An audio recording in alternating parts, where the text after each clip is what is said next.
Shalom, selamat pagi anak-anak hebat. Apa kabarnya hari ini? Bapak yakin percaya kita semua dalam keadaan sehat, perlindungan Tuhan bagi kita semuanya. Sebelum kita memulai pembelajaran kita pada hari ini, mari kita semua sama-sama berdoa. Bapa di surga, kami bersyukur buat hari yang Tuhan beri bagi kami untuk kami boleh belajar pada pagi hari ini. Biarlah kiranya Tuhan memberkati setiap anak-anak yang ada di rumah.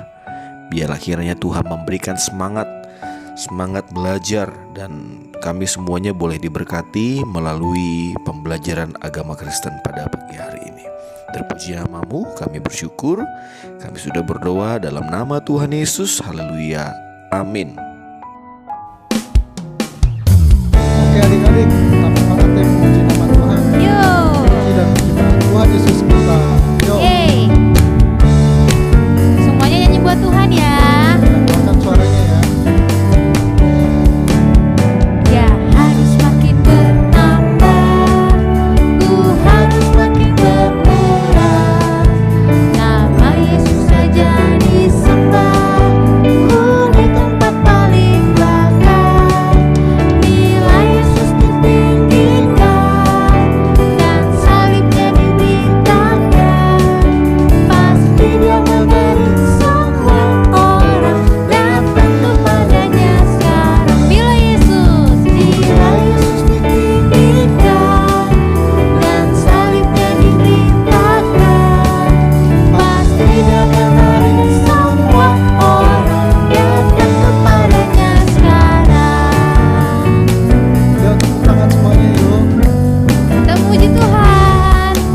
Oke, tetap semangat ya. Kita nggak puji ini lagi ya. Ya harus makin bertambah, ku harus makin berkurang.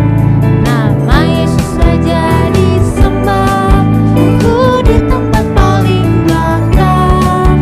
Bila Yesus ditinggikan, dan salibnya diberitakan.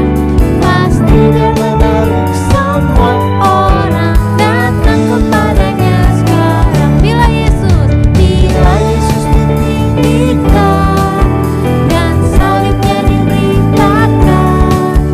Pasti dia menarik semua orang datang kepadanya sekarang. Datang kepadanya sekarang. Datang kepadanya sekarang. Ya, adik-adik.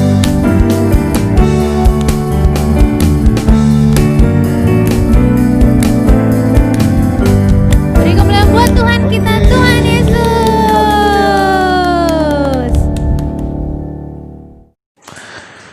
Nah anak-anak, kita akan melanjutkan pembelajaran kita pada pagi hari ini. Anak-anak di rumah boleh buka bukunya pada halaman 50. Dan tema pembelajaran kita pada pagi hari ini adalah melayani dengan sukacita. Nah, tahukah anak-anak bahwa kehadiran Yesus ke dalam dunia memberikan sebuah keteladanan yang begitu luar biasa. Dan dalam perjalanan pelayanan Tuhan Yesus selama ada dalam dunia, kita dapat melihat bagaimana Yesus boleh begitu memperhatikan orang-orang yang ada di sekitarnya. Apa yang Yesus lakukan, dia lakukan dengan tulus, tanpa meminta imbalan apapun. Yesus adalah pribadi yang menjadi teladan bagi kita untuk melayani anak-anak. Demikian juga dengan kita sebagai anak-anak Tuhan. Sikap melayani merupakan sikap yang harus kita miliki. Seberapa banyak anak-anak yang ada di rumah sudah melakukan firman Tuhan ini, melayani bahkan menolong orang-orang yang ada di sekitar kita. Melayani orang-orang yang ada di sekitar kita itu juga merupakan sebuah pelayanan yang Tuhan kehendaki, anak-anak. Dan percayalah bahwa setiap pelayanan yang kita lakukan, yang anak-anak buat, yaitu akan mendatangkan berkat dari Tuhan. Apa yang anak-anak lakukan, baik pelayanan di lingkungan, menolong orang lain, atau mungkin juga kita juga sudah dilibatkan melayani di gereja. Kita harus melakukan pelayanan tanpa mengharapkan imbalan ataupun pujian dari manusia. Melayani adalah merupakan wujud ibadah kita kepada Tuhan. Jadi apa yang anak-anak lakukan, melayani orang-orang yang ada di sekitar kita, itu juga merupakan sebuah pelayanan. Dan melayani juga merupakan buah dari ibadah kita kepada Tuhan. Jadi pastikan anak-anak yang ada di rumah, mulai saat ini kita belajar melakukan firman. Kita boleh melayani orang-orang yang ada di sekitar kita. Kita boleh memperhatikan orang-orang yang ada di sekitar kita, sebagaimana Tuhan Yesus juga sudah menunjukkan teladannya bagi kita untuk kita boleh mengasihi semua orang, semua suku, semua agama. Dan percayalah bahwa apa yang kita lakukan buat orang-orang yang ada di sekitar kita itu adalah merupakan pelayanan yang juga merupakan wujud ibadah kita kepada Tuhan. Nah, anak-anak hebat kelas 6, kita akan sama-sama menyaksikan satu tayangan berikut ini, bagaimana Tuhan Yesus juga melayani orang-orang yang membutuhkan mujizat kesembuhan. Selamat menyaksikan, Tuhan Yesus memberkati. Ketika Yesus dalam perjalanan ke Yerusalem, Yesus melewati sebuah desa kecil, tempat 10 orang kusta tinggal bersama. Kusta adalah penyakit kulit. Tandanya muncul bercak-bercak putih di seluruh tubuh. Orang yang terkena penyakit kusta harus tinggal berjauhan dengan orang yang sehat supaya penyakitnya tidak menular.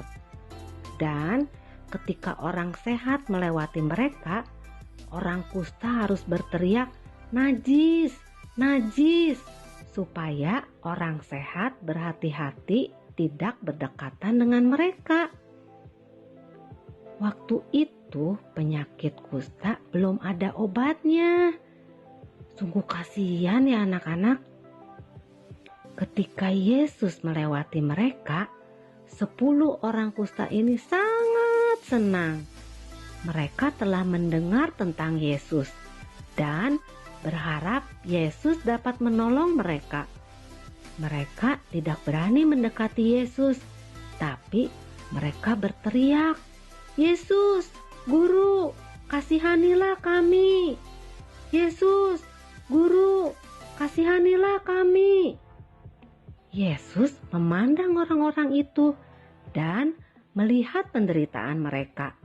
Yesus tahu bahwa mereka ingin disembuhkan. Lalu Yesus berkata, "Pergilah, perlihatkan dirimu kepada imam-imam." Mengapa mereka disuruh pergi ke imam-imam ya?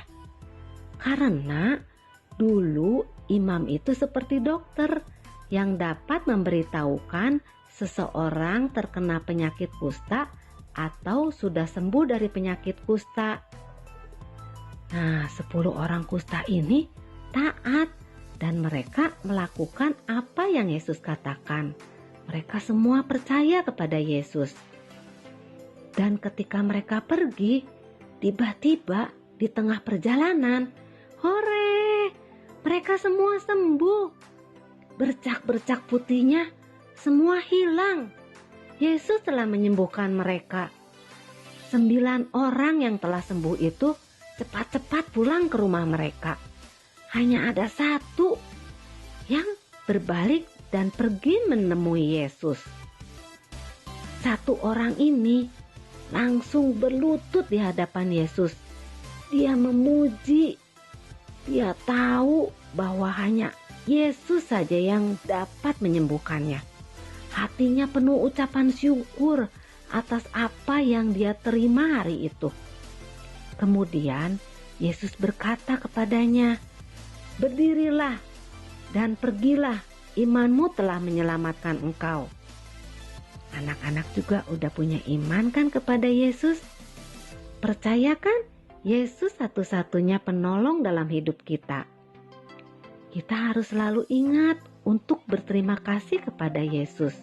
Apalagi kalau kita sudah ditolong oleh Yesus. Nah, sekarang kita baca ayat hafalannya yuk. Kubuka firman Tuhan dan kubaca. Mazmur 136 ayat 1a. Bersyukurlah kepada Tuhan, sebab Ia baik. Kututup firman Tuhan, kusimpan dalam hatiku, kuingat selalu, supaya aku tidak berdosa kepada Tuhan. Amin.